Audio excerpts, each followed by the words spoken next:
Hey mga ka-maestro, this is me, Maestro Keanu, and for today's video ay magkakaroon muna tayo ng mini vlog sa ating pag-uwi sa ating probinsya ng Marinduque. At bago tayo pumasok sa barko, ay of course, maglilista muna kita ng pangalan. At kung sakaling kita'y mawala, ay madali kitang hanapin, di ba?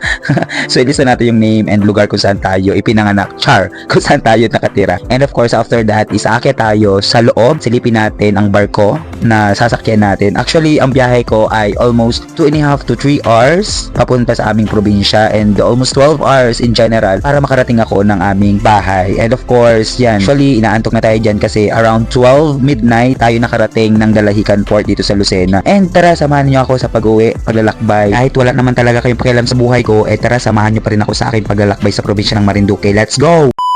Mga ka-maestro, magtataka kayo at magtatanong kung ano nga ba ang aming ginagawa kapag kami nagpabiyahe. And of course mga ka-maestro, una naglilibot kami dito sa barko. Minsan naman nagsasayaw, depende sa mood. At of course, kumakain, tumutulog. At mga ka-maestro, hindi nawawala ang cup noodles kapag kami umuwi ng probinsya. Aminin nyo, kayo din hindi kompleto ang biyahe ninyo kapag walang cup noodles sa barko. 'Di ba? Kayo din. Alam nyo ba mga ka-maestro kung ano naman saklap sa pagbiyahe ko?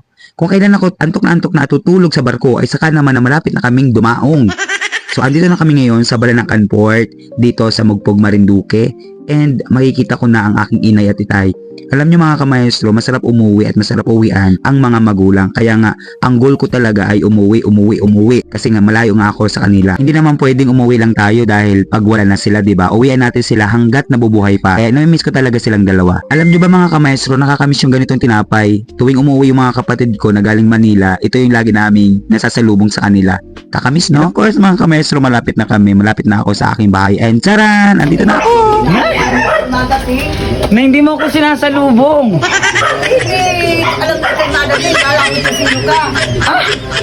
Nay, na hindi mo inahawakan yung aking pasalubong sa'yo. Dami. Sipit, dito mo sipit. Ano pa naman si Angel, akala mo. Bakit? Sige na, hindi kami Madating na si Tita. Diba, bakit mo ako sinalubong? Hindi ko. Inamasan ko mo ng maigi kung sino yung mababa. Hindi ko alam at hindi ka naman nag-apaalam na maawi ka. O, bakit ako kapaalam na uuwi? Nanay, hindi mo ako sinalubong.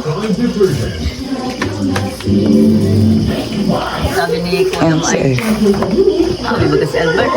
Uwi yun. Halika dito, Kasi nagkatuloy. Kumapunta. Ikaw ay kiss dito.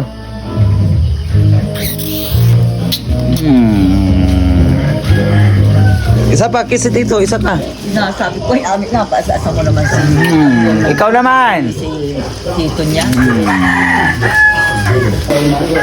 Ayaw mo? Thank you. Sa akin? Pa-birthday sa akin? Birthday mo ba? Pa-birthday.